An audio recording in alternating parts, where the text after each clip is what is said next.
Hello friends, എൻ്റെ പുതിയൊരു വീഡിയോയിലേക്ക് എല്ലാവർക്കും സ്വാഗതം. അങ്ങനെ അമ്മമ്മേൻ്റെ വീട്ടിലെത്തി രണ്ടാമത്തെ ദിവസമാണ് ഇന്ന്. അപ്പം ഞങ്ങൾ രാവിലെ തന്നെ എല്ലാവരും കുളിയെല്ലാം കഴിഞ്ഞ് അമ്പലത്തിൽ പോകാൻ വേണ്ടിയിട്ട് റെഡിയായി നിൽക്കുകയാണ്. ഇവിടെ അടുത്ത് തന്നെ ഈളം സീതാദേവി ലവകുശ ക്ഷേത്രത്തിലാണ് ഞങ്ങൾ പോകുന്നത്. അതാണെങ്കിൽ ഒരു മലയുടെ പൊക്കത്ത്. അതുകൊണ്ട് ഞങ്ങൾക്കൊരു ഓട്ടോറിക്ഷ കിട്ടിയതുകൊണ്ട് ഞാനും മക്കളും ആൻറ്റീൻ്റെ മോളും ആൻറ്റിയൊക്കെ കൂടി ഞങ്ങൾ ഓട്ടോയിൽ വന്നു. ബാക്കിയുള്ളവർ പുറകെ നടന്ന് വരുന്നുണ്ടായിരുന്നു. ഭയങ്കര കയറ്റമെന്ന് വെച്ചാൽ അത്യാവശ്യം നല്ല കയറ്റമായിരുന്നു കേട്ടോ. അതായത് എന്താ പറയുക, ഒരു കുന്നിൻ്റെ പൊക്കത്ത് തന്നെ ഈ സീതാദേവീനെ ഈ രാമൻ കാട്ടിൽ ഉപേക്ഷിച്ചിട്ടുണ്ടായിരുന്നല്ലോ. അപ്പോൾ അവർ എന്താ ഈ മുനിയുടെ അടുത്തൊക്കെ എത്തിയെന്ന് കുറേ ഐതിഹ്യങ്ങളൊക്കെ ഉണ്ടല്ലോ.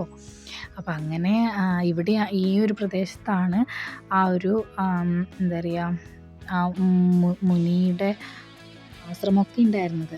അപ്പോൾ ഇവിടങ്ങളിലൊക്കെ ആയിട്ടാണ് ലവനും കുശനും കളിച്ച് വളർന്നതും ഈ കാട്ടിലൂടെയൊക്കെയാണ് എന്താ പറയുക അങ്ങനെ വളർന്നിരുന്നതും. സീതാദേവീൻ്റെ സാന്നിധ്യവും ലവകുശന്മാരെ സാന്നിധ്യമൊക്കെ ഇവിടെയും പുൽപ്പള്ളിയും ഉണ്ട് കേട്ടോ. പുൽപ്പള്ളി അങ്ങനെ ഒരു അമ്പലമുണ്ട്. സീതാദേവി താണു പോയത് നമ്മളിവിടുന്ന് കുറച്ചൊന്ന് ദൂരം പോയാൽ മതി, അവിടെ തന്നെയാണ്. അപ്പോൾ ഇതിവിടെ ഇരുളെന്നൊക്കെ പേര് വന്നത് എന്താ കുറേയൊക്കെ കഥകളുണ്ട്, അധികമൊന്നും അറിയില്ല എനിക്ക്. അങ്ങനെ സീതാദേവി വന്ന് ഈ ആൽമരത്തിൻ്റെ ചുവട്ടിൽ ഇരുന്നപ്പോൾ ഈ പ്രദേശം മൊത്തം ഇരുണ്ട് പോയെന്നു, അങ്ങനെ ഇരുളെന്ന് പേര് വന്നു. അതിൻ്റെ മുമ്പിലോട്ടൊക്കെ ഒരുപാട് കഥകളുണ്ട് കേട്ടോ. അതൊന്നും പറയാൻ നിന്നാൽ ഈ ഒരു വീഡിയോ മതിയാവത്തേയില്ല.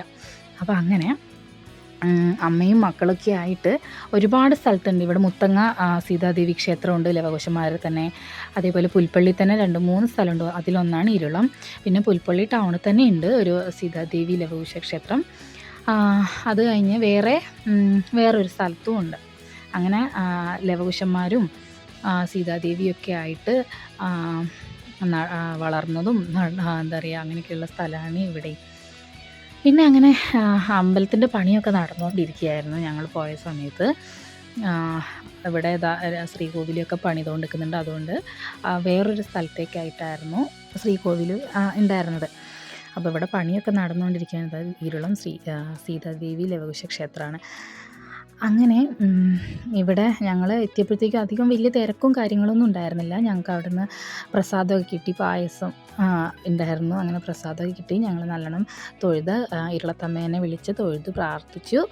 അങ്ങനെ ഞങ്ങൾ വീട്ടിൽ നിന്ന് ഇറങ്ങി. പിന്നെ ഒരു ഭക്ഷണമൊക്കെ കഴിച്ചു. ഒരു ഉറക്കമൊക്കെ കഴിഞ്ഞ് ഞങ്ങൾ വീണ്ടും കറങ്ങാൻ ഇറങ്ങിയിട്ടുണ്ട്. വേറെ എങ്ങോട്ടുമല്ല, മമ്മീൻ്റെ ആങ്ങളേൻ്റെ അടുത്തേക്കാണ്. അതായത് മമ്മീൻ്റെ ഒരു അനിയനുണ്ട്, അങ്ങനെ അനിയൻ്റെ വീട്ടിലേക്കാണ് പോകുന്നത്.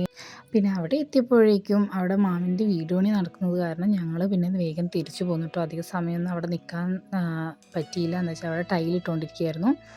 പിന്നെ ഇത് അങ്ങോട്ട് പോയിക്കൊണ്ടിരിക്കുന്ന വഴിക്കാണ് ഈ വ്യൂ ഒക്കെ. അപ്പോൾ ഇന്നത്തെ വീഡിയോ ഇത്രയേ ഉള്ളൂ. ടാറ്റാ.